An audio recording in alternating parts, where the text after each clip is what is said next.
Welcome to another episode of the Unconventional Christian Podcast. I am your host, Ladun Thompson, and today we have an amazing guest, the youngest franchisor in the United States of America, Hakika.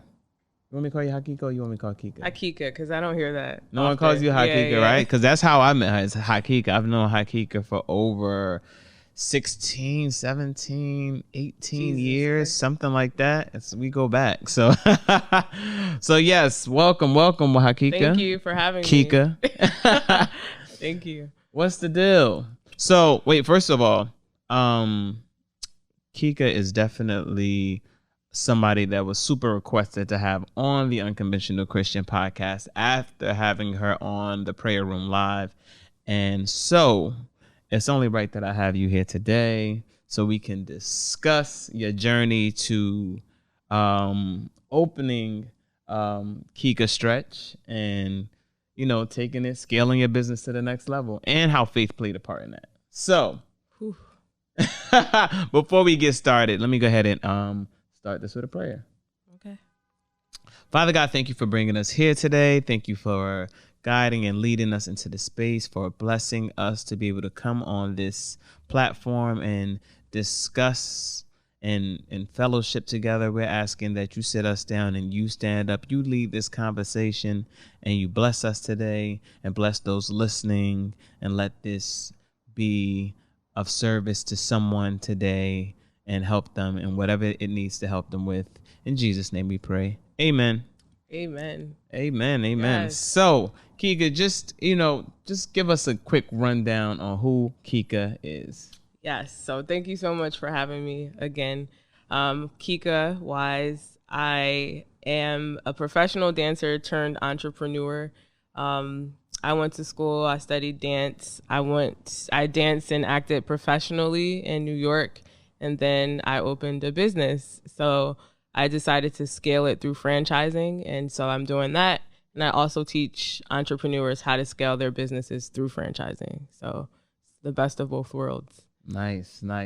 So, and I'll just give you a small background on Kika as I know her. So, you know, Kika went to Montclair State University, and I used to be up there partying all the time. I went to Montclair State so much that people thought I actually went to Montclair State and got my degree there. I got my degree from King University. I didn't know that. I thought you were. But I was up at Montclair all the time. But in the same token, just growing up in this Essex County area in Jersey, it was only right that we always cross paths and things like that. I remember a couple times I used to be sitting at IHOP in Bloomfield, and I used to see you walking past.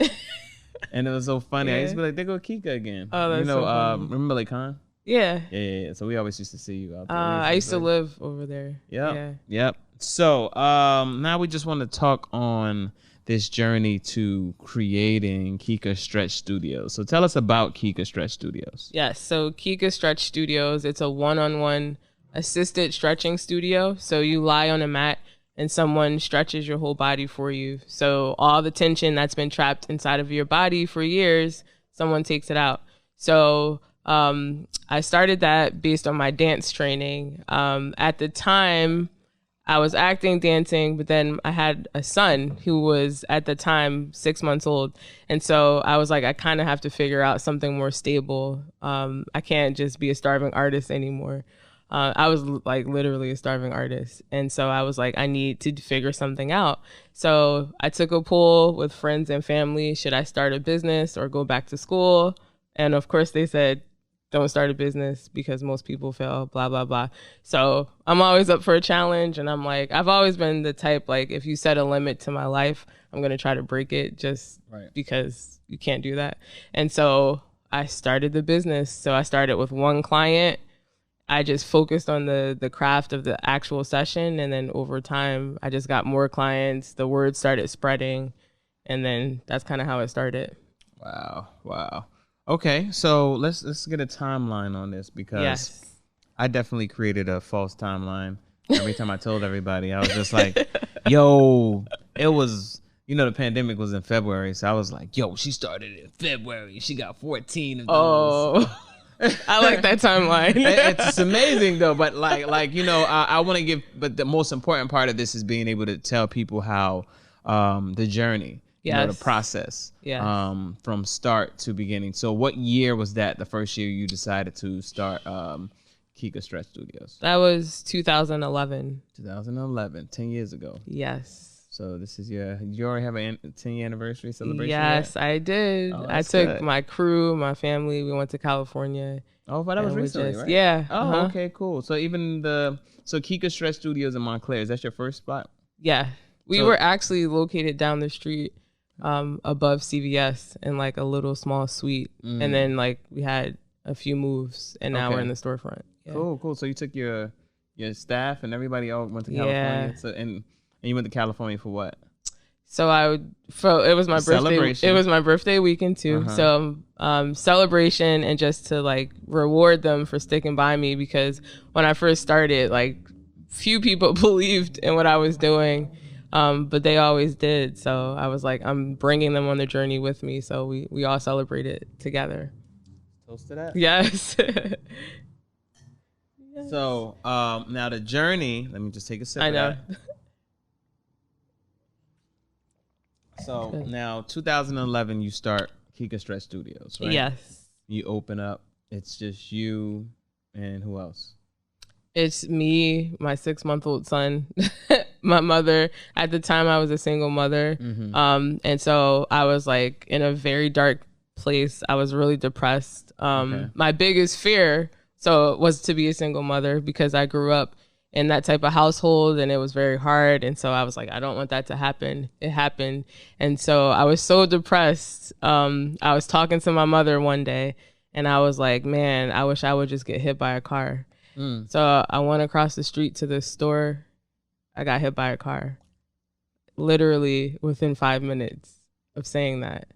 And so my earrings flew out of my ears. Like, that's how hard I got hit. I always tell people I saw like a bright light and I'm like, I don't know if it was God or the headlights. Right. And the contents of everything was like dispersed. And this is like 6 weeks after I had my son. And like when you're 6 weeks after having a kid, you're still healing. Yeah. And so I was like, not woke up, but opened my eyes on the street and the guy was freaking out. And for me, it was just a lesson like, wow, whatever you speak comes to life. Right. So stop playing games. And at that moment, I was like, whoa, like I could literally speak life into my life, right. And then the game changed for me. And that's when I started thinking more positively. That's really like a perfect example of how thoughts become things. You know what I'm saying? Yes. What you speak, what you say. And so that's why it's so important. Everyone is careful with the things you speak out into the world. Yes. You know what I'm saying? Absolutely. So, wow. So much. There was so much to touch on in there. Now you said that one thing you did touch on was that you said you didn't want to become a single parent. You didn't want to become a single parent or have a child grow up in a single parent household. Yes. How did that affect you growing up? So it made me like super strong, like superwoman, because it was me, my mother, and my brother, and my mother held down the household. Like I saw her as very strong. She was also an entrepreneur. So it just it built my strength. So like she used to tell me like, there's nothing you can't do. You can do anything. And I actually believed her. And so I just saw strength from a woman early on. And so now when I look at my life now, I'm like, man, I would have never been able to do this if I didn't see how hard she was hustling. Right. Okay, cool. That's, one of the beautiful things about this journey is a lot of people don't understand that the pain that we go through equips us for the next level. Yes. You know what I'm saying? But you got to be able to identify what that pain is for. Yes. You know what I'm saying? Absolutely. And be able to use that in order to strengthen us for the next journey. A lot of times people sit in pain and we complain and we, pain is a sign of growth.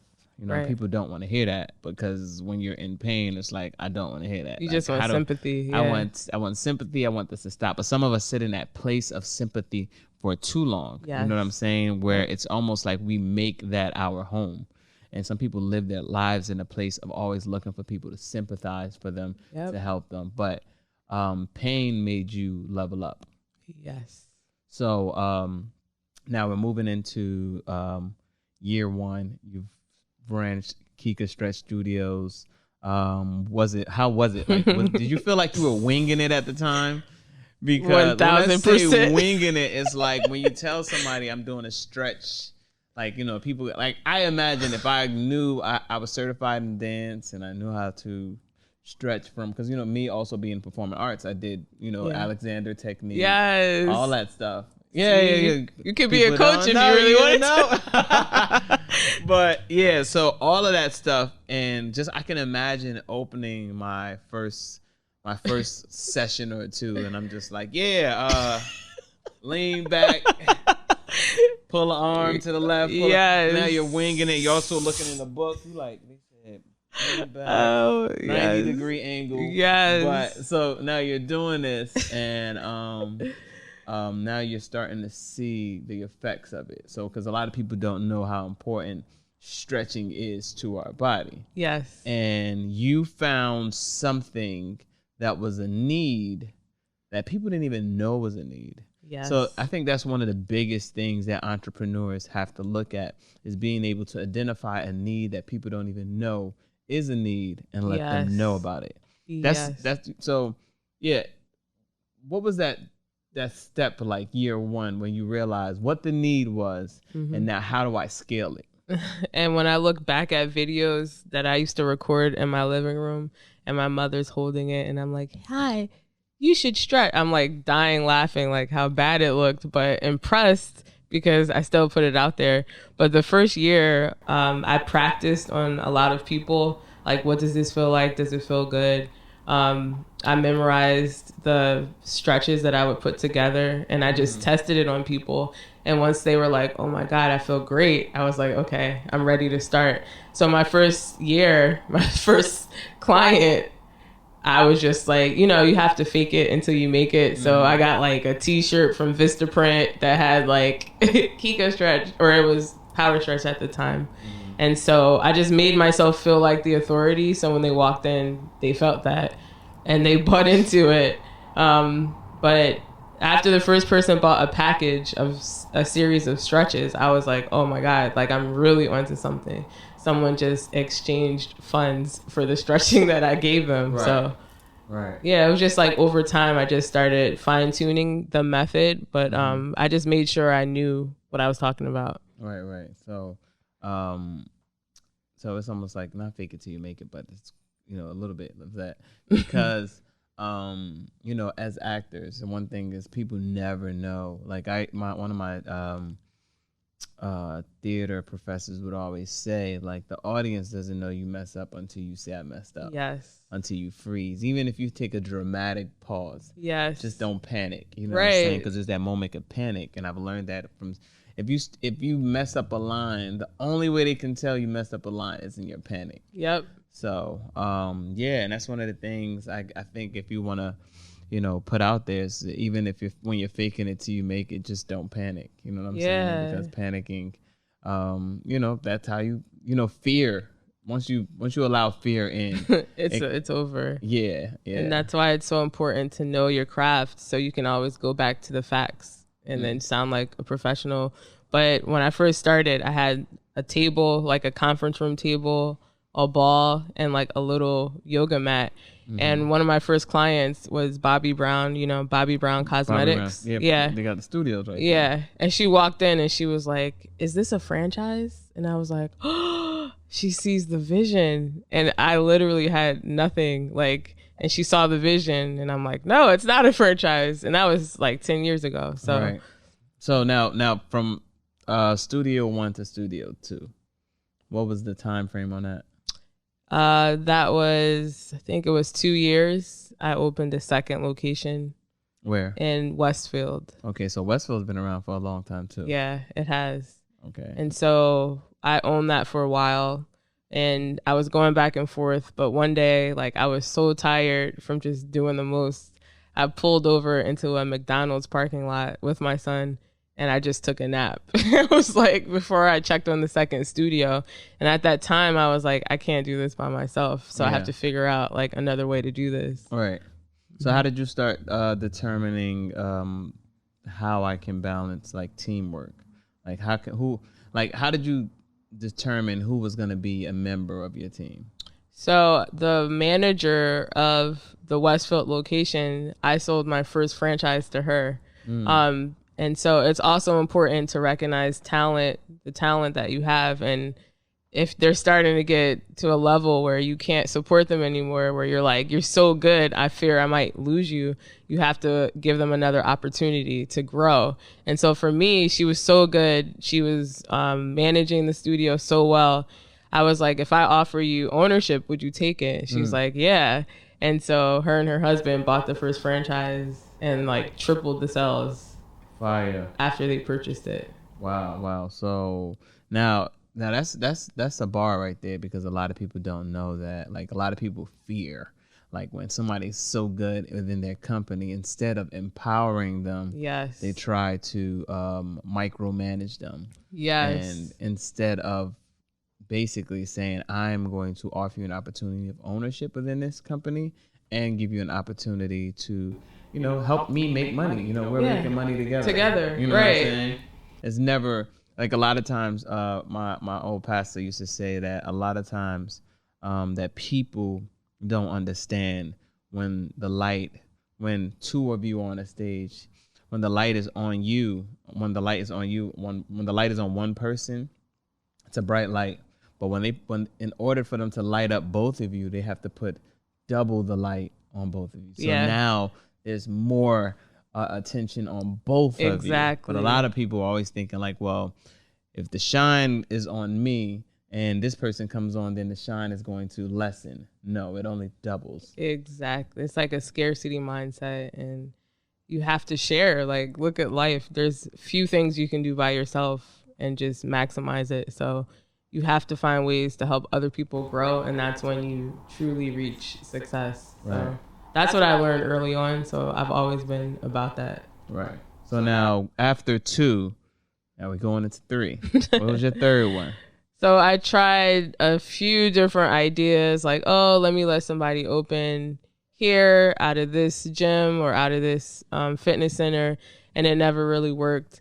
And so I went online and I searched franchise consultants, and I called like the top 5. And the first person that got back to me was the person I went with. And he basically like broke down the franchise game to me, taught me everything. And he was like, you could totally do this. And so I decided that day to franchise. And, I was hesitant because people were like, oh, it's so hard. Like, it's horrible. I'm like, how is it horrible when these major brands are like doing it every single day? So I decided to actually do it because I saw my competitor, they were about to franchise. So I was like, well, I have to put myself on the same table. Are they Black owned? No. Okay, cool. No. You're not saying their name. Yeah. Oh no, I wasn't even please no. Even if no. No, so that's what made me really like level up, like, okay, I can do this. And that's when I decided to franchise. Okay. Cool. Now now in the process, now you've gone to since 2011 to now you have how many stretch studios in your franchise? So we have 13. Okay. 14 is on the way. Yeah. Calabasas? Yeah. Did you ever think that this person who's starting this stretch studio in Montclair with my 6-month-old baby, and now you're looking at it like, wow, now I have a 14th one that's opening in Calabasas. It just like became a business, and I was like, this is a business. Like, my whole intent was just to feed my family, Right. And then I was like, it's a business, and I was forced to do all these business things. And I'm like, I never wanted to be in business. I never wanted to worry about all the analytics and all these things. I just wanted to make money. But as it became a business, I was like, okay, I started looking at it differently. Like, all right, well, I'm this deep in, I got to keep going. And so what's funny about Calabasas is during the pandemic, I was like strategizing a whole bunch of things. Like we were shut down for 3 months, all our locations. So I was trying to put my hands in everything. Like, what can I do to survive in case this pandemic takes us out? Right. And so I'm looking online for spaces in California. It was a dream. And I actually own that one. It was a dream to. Oh, that's yours. It's a company owned. Yeah. Ooh. So it was always a dream to be there. So I'm looking online. That's in-house money, y'all. In-house money. I'm looking online and I see this dope space and I'm looking at the price like, what? And so I actually signed the lease during the pandemic, like while it was happening. Scary. And so, scared. People see, right? But for me, I was like, oh, nobody, like all my I only have 2 competitors, which is not a lot considering, but they were all shut down and they were just like giving up hope. So I was like, let me open up while they give up hope. And that's a risk. So we're still not open yet because California is like it's been a big delay, but we're almost open. Because of COVID? Because of COVID, yeah. It's just been like a big delay, but we're almost there. So when we open, you're going to have to come out. Calabasas have you been there before? No, I've never been to Calabasas. It sounds like one of these like Greek mythology cities, like right, that you've never been to. But I mean, when you hear Calabasas, I think Kim Kardashian, I think Kanye West. I mean, I think like you know, creme de la creme. It's everything that you think it would be, and that's the crazy thing. Is it expensive? Is it expensive? Like Calabasas, like y'all don't judge me right now. Is Calabasas separated by water or something like that? We're not judging you. No, I'm not. No, it's like it's in but it's right next to Malibu, which is right by. So it's yeah, like, all right. Yeah, but it's like it's expensive because it's California, but it's not more expensive than like the rest of California. But when you get there, it's just like it's everything you would think it is. Okay. So you have to come. No, I got to, especially when I'm going to be opening that Newark one, but we'll talk about that later. Oh, there you go. Y'all heard it here first. Don't try to beat me to it, y'all. Kika, do not answer their emails. Do not answer their emails if they put Newark in the subject. I got you. No, this is amazing. So now we talking about all the success, right? Yeah. Let's talk about failure. Okay. Go sip to failure. Sip to failure. It's all good. Now, failure. What does failure look like to you? Like, when you think of failure and you think of Kika Stretch Studios, what's failure look like to you? So yeah, because I started so grassroots, I started with $500. By the way, that's all I had, and so failure has always been my biggest teacher.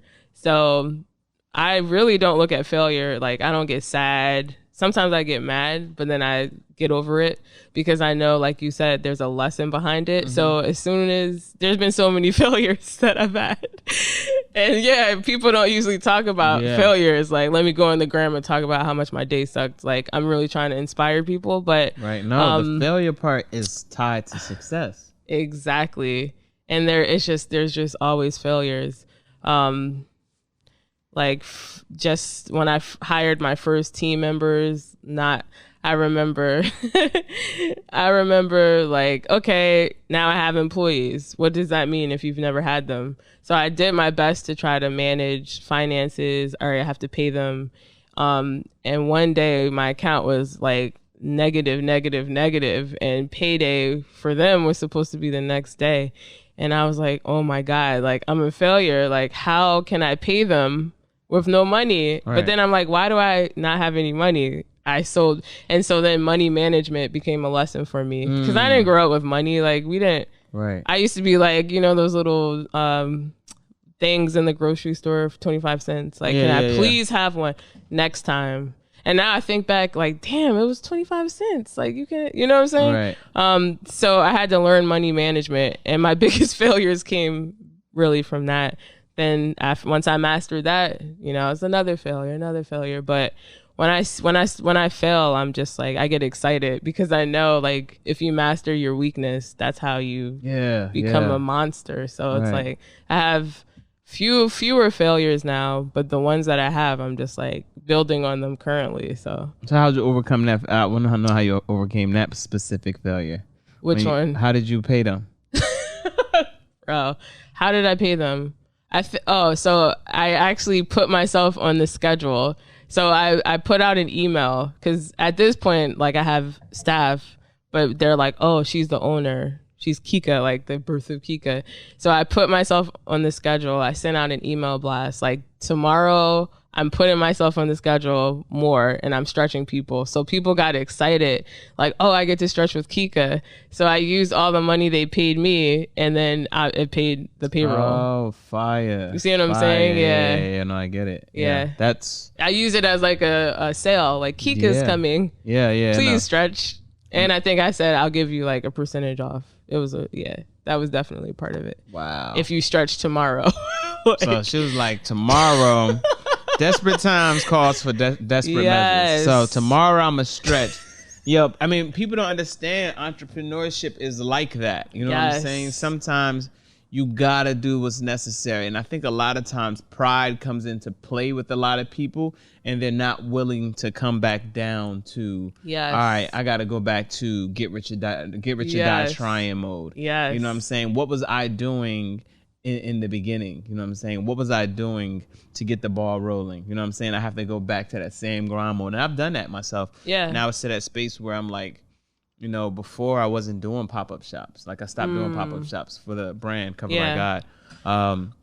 But sometimes money get low. People look at you, they see your stuff everywhere. They're like, yo, doing this thing. He got money. We going to eat. We going to and then sometimes you got to sit back and be like, yo, no, I got to cut back on all of that. All of that. I got to cut back on all that. So it was just like one of the most important journeys for me now. And it's like money management is so important for entrepreneurs because we don't know about it. We don't know about in the beginning learning about bookkeeping and stuff like that. And, you know, we get one thing that I can tell entrepreneurs now which is a super important thing is that like, yo, we don't have to celebrate every victory.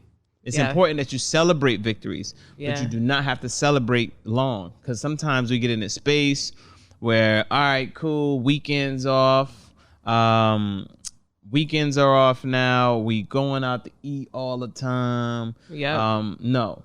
Sometimes there's season where you just got to grind and keep winning. Like for every time you're up, we win something good. Pat yourself on the back to work. Let's double up. You know what I'm saying? But a lot of times I think we get into those spaces where we feel the need and desire to always celebrate like everything. Like we got to lock in sometimes.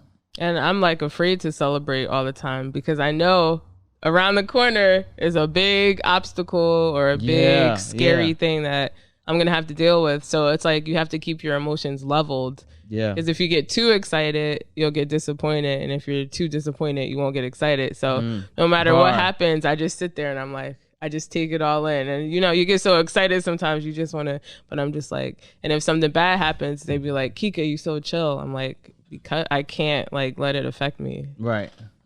No, and that's, and your emotions mastering your emotions is so important. So important. One big thing that that's important to me to talk about is how did faith play a part in all of this? Like now this whole time, how is your what's your relationship with God been like in this time? It's crazy because as I was sitting in my car to come up here, I was like, this is so like 360 because when I was pregnant with my son's father, it was a very bad situation.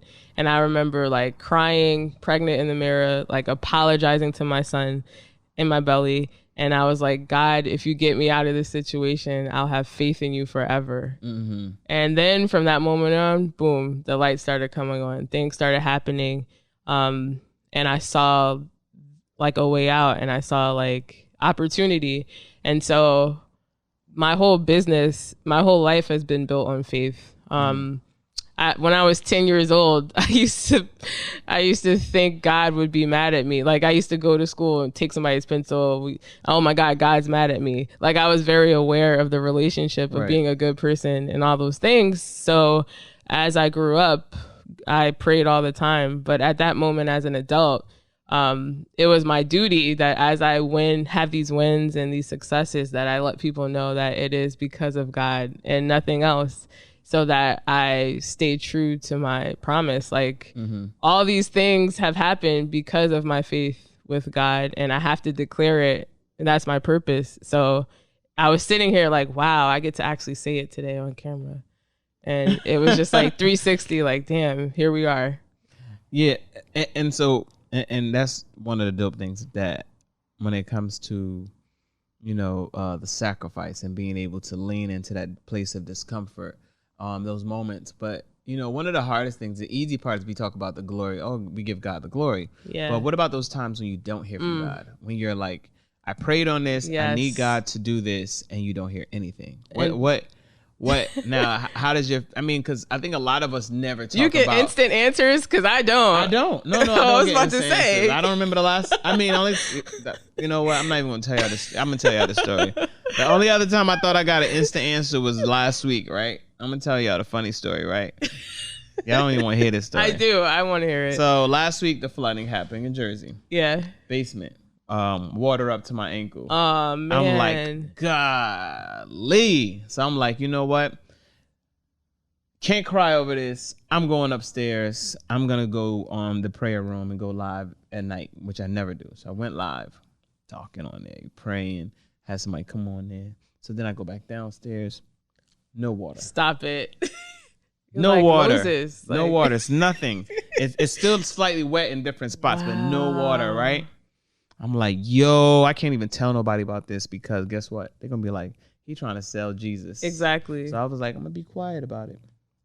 So I see my brother the other day. I'm like, yo, I'm going to tell you about something that happened. Telling him about it. Like, yo, water was up to here. It was gone. I thought it was over. He was like, I think the sub pump must have came on, bro. Hey, but who turned it on? Jesus turned on the sub pump, man. That's what I'm gonna say. Jesus turned on the sub pump. There you go. You see? I know. But yo, that was just a moment when I thought I heard from him instantly. I was like, look at God. God be hearing from him. You know what I'm saying? But that's how it happens, and like source it definitely still sourcing to God. I still give you the glory, God. Because it would have sucked cleaning that water up.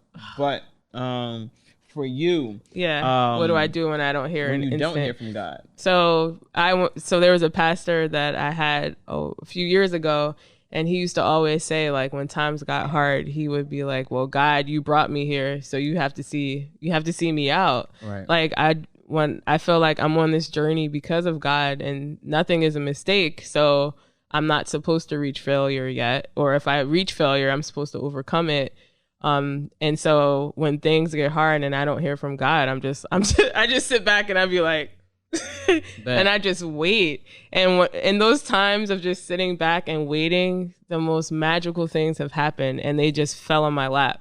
And I'm a true believer. Like, I don't ask for much from people, right? Yeah. Because I expect it to come to me if it's meant for me. Okay. And it's always happened. Oh, yeah.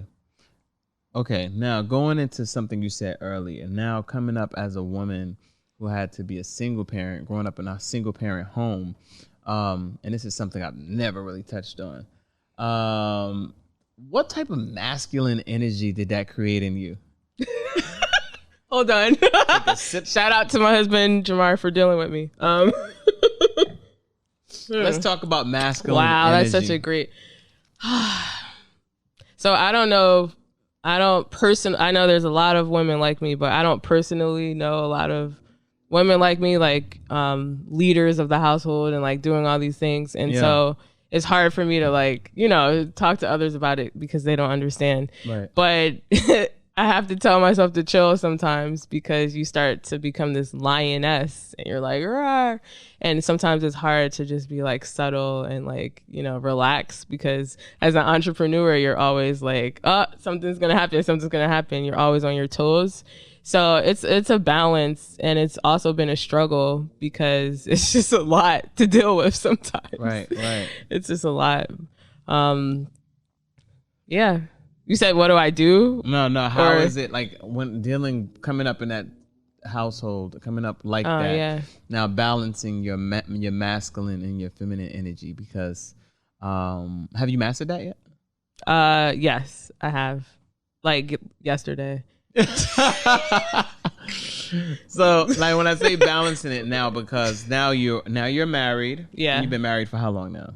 3 years. 3 years. And how long have you known your? Well, not how long have you known? Yeah. How long, 8 years. 8 years. So you guys dated for 5 years. Yeah. And then you got married. Yes. Okay. And how? Or you have, 7 years. You have a 3-year-old.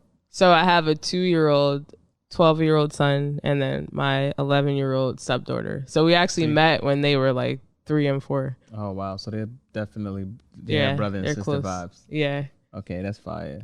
Yeah.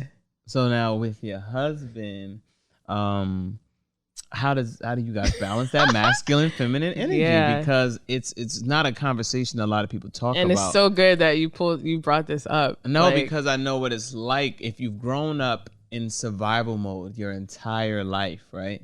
It's so hard to now switch into you can't switch into something that you've never experienced, which is to grow up in love. You know what I'm saying?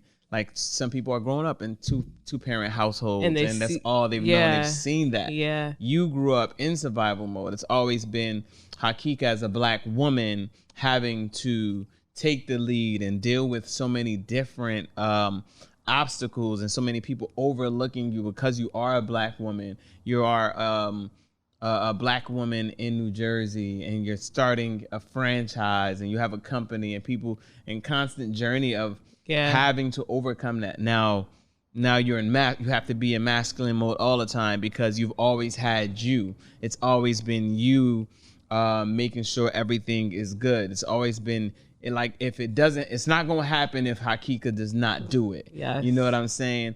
And now coming into a space where you have to share that with somebody and let them lead. Now that's the hard part, especially, you know, I mean, I don't know your situation, but like sometimes you could be the head of the household. Yeah. You know what I'm saying? Mm-hmm. And being the head of the household requires you to step up a lot because you're being pulled in so many different ways, but in the same token, in order to honor him, you know what I'm saying, you still have to let him lead. Now he's gonna watch this like 18 times. He's gonna be like, preach, thank you, brother. Right.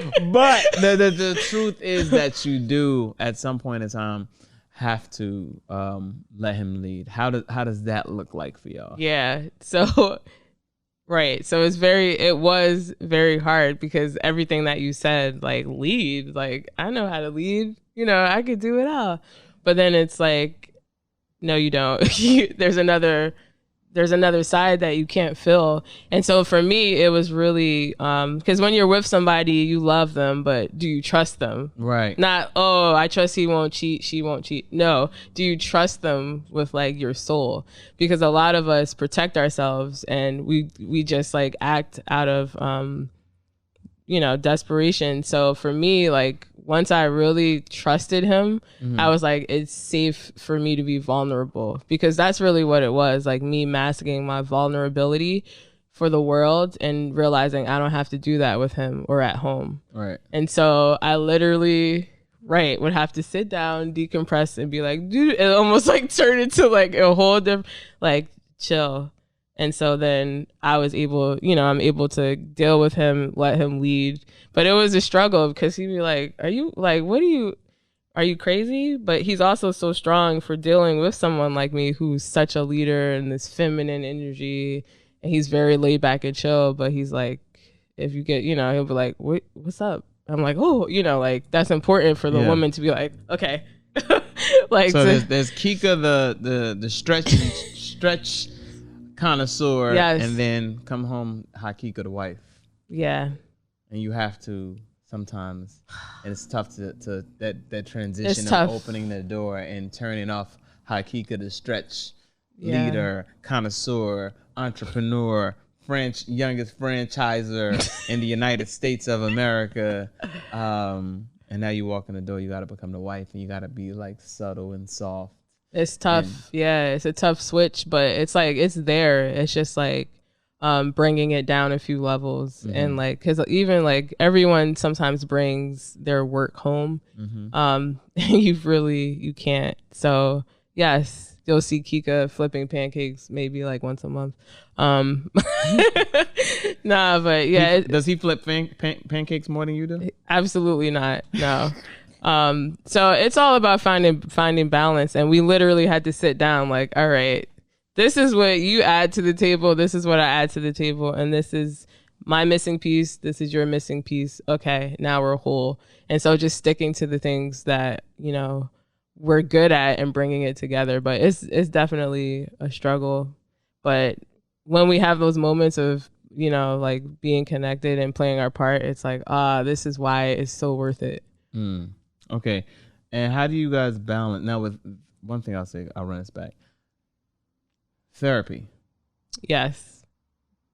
What about it, what brother? Is therapy to you individually and relationally? Yes. So yeah. Getting married, you know that you have to do therapy, and that was no, you don't have to do. Ooh. No, you do have to do it as a couple. Yeah, as a couple. But individually, but I'm saying, it's not. You don't have to. Yeah. The average person does not go to therapy to get married. They say, "I love you, you love me, we get and married." that's it. So, what made you decide that we had to go to therapy?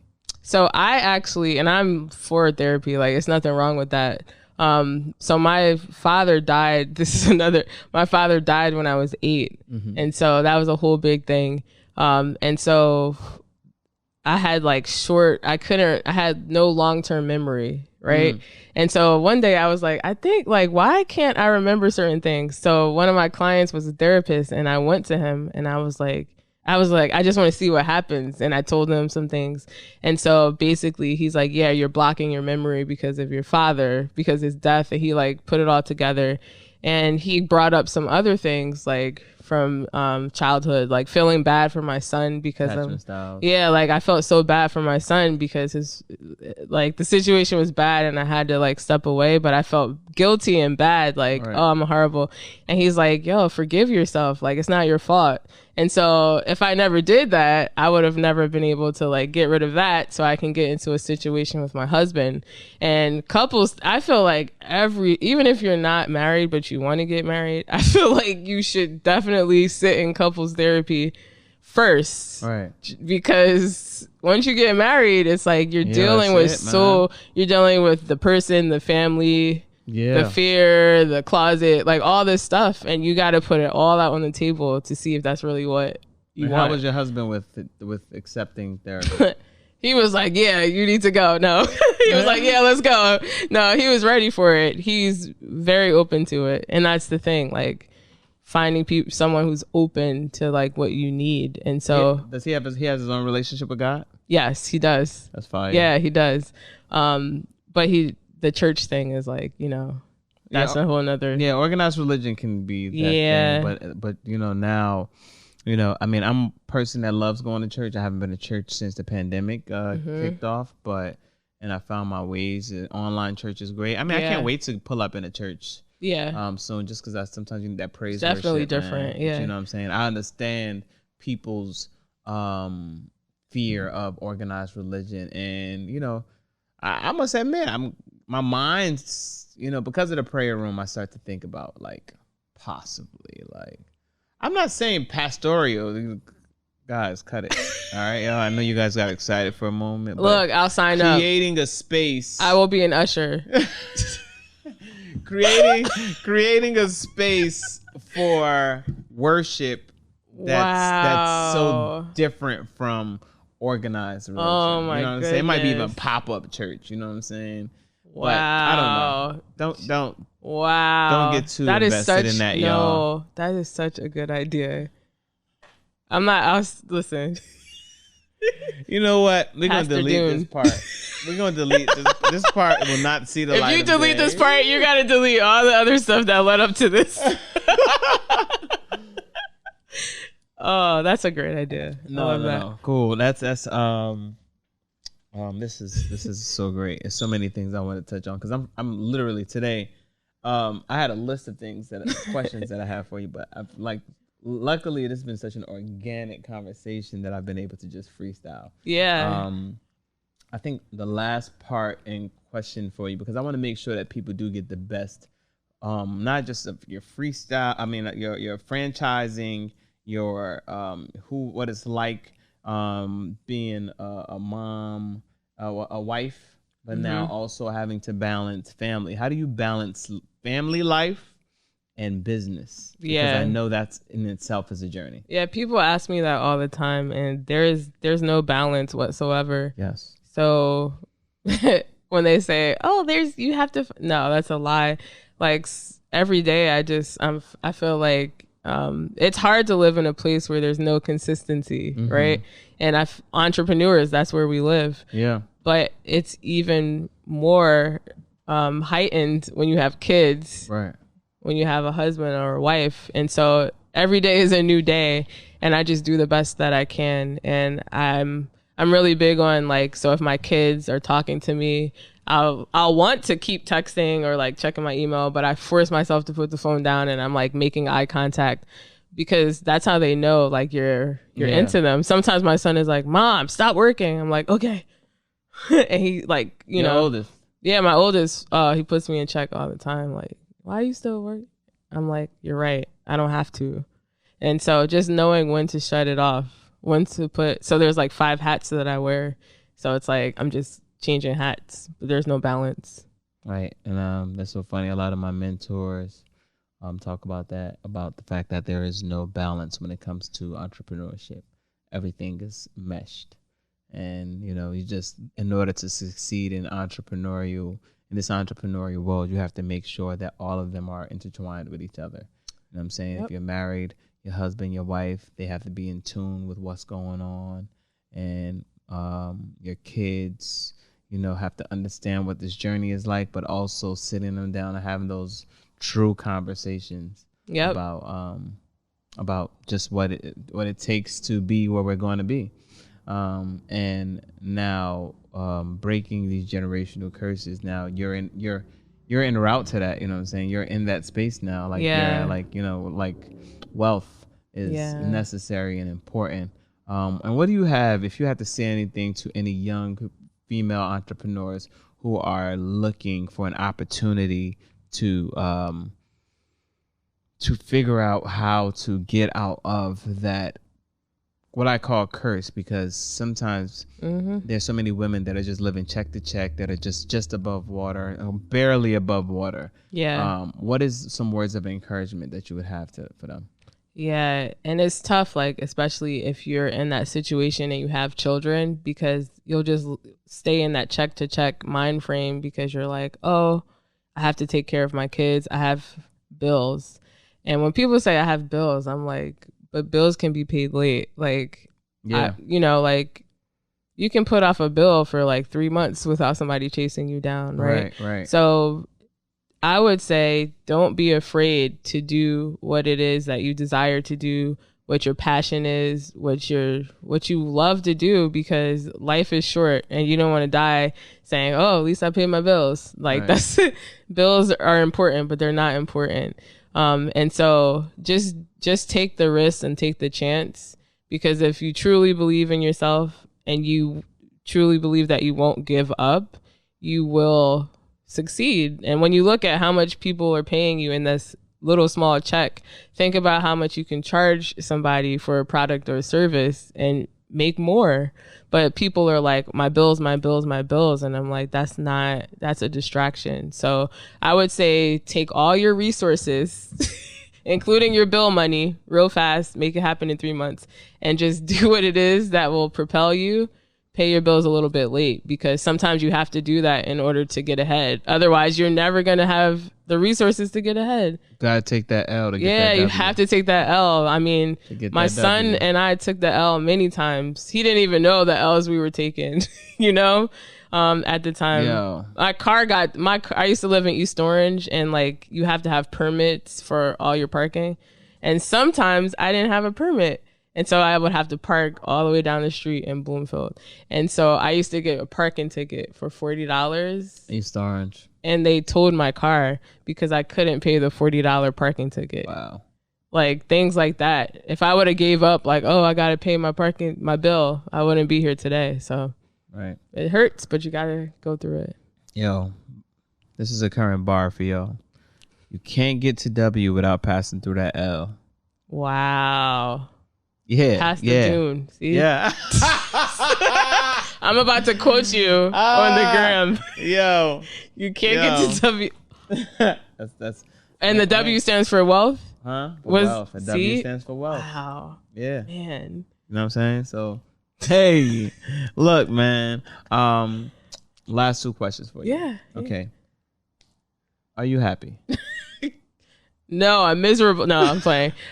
Yes, I'm happy. So happy when I was in Calabasas the last time. I'm like walking through the mountains, beautiful scenery. And I'm like, yo, like if I passed away right now, I would miss my life. Like I would miss what I'm going through. I would miss myself because of the relationship I've developed internally with myself. Like I love myself and I would miss, it's deep when you say I'm gonna miss myself, you know, like just that journey, that person that you're on this journey with. Right. And so I just feel like my goal was to inspire people.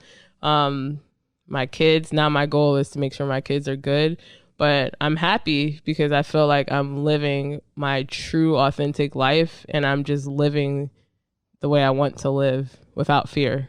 So that's why I'm happy. Fire. Last question. What makes you an unconventional Christian?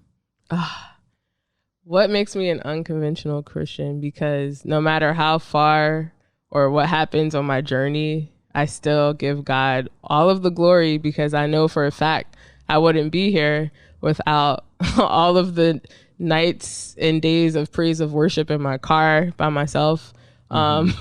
Writing down a list of all the things I'm grateful for when I felt like giving up. I would just look at the list and be like, it's because of God that I have these things. And so I would say I'm an unconventional Christian because, I mean, I never give faith to anyone else but God. And I'm just like, you would never think, oh, she's a Christian, because I'm not always like, oh, to God be the glory. But I am like more than a lot of people because my whole story is based on God. So that's what I would say. Okay.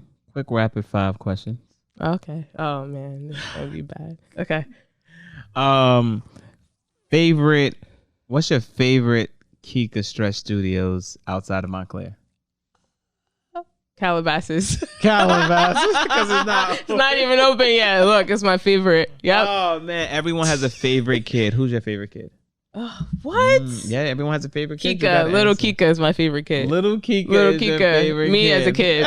You trying to get me real? Which energy do you identify with the most? Your masculine energy or feminine energy? Masculine. Sorry. I know. Let's go with do you like Dondo or Certified Lover Boy?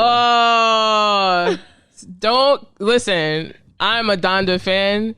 I love it. But after I listened to Certified Lover Boy, I was like, okay, I'm going to go to both concerts. But if I had to choose one, it would be Certified Lover Boy. But don't sleep on Donda because that's music. That's true music. That is music. And final question. I'm going to go with, these are all off top right now. That's why it's so scary. Right? All right.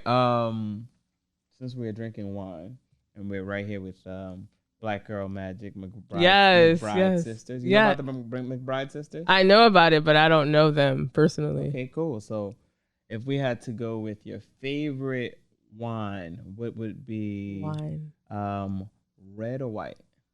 Red. All right, cool. So this is a perfect opportunity. Mitch, I need you to zoom in on this one. Let's get this going. So you said red? Yeah, red. Red, perfect. So red blend, Black Girl Magic. The red blend from the McBride sisters is Hakika's pick. So this is our pick of the week. So right good, here, baby. So good. It's good, right? It's real good. I'm enjoying it. It's real good. I'm solid, and it's so early in the day. I can't imagine what the rest of my day is gonna look like. The rest of my day looks like this. So that's why I'm like, oh, I'm starting earlier than expected. Right. Yo, Kika, I appreciate you coming on here today. We had an amazing conversation. Yes. I can't wait to connect with you. Just in general, man. So many things I have planned, and my mind has already incorporated you in so many events this year. Yes. So I love it. Let's get it. I still want that usher position too. Excuse me. I don't know what she's talking about because that that part is not making it on this show. But love y'all. Thank you for coming on another episode of the Unconventional Christian Podcast, and we love you. God bless.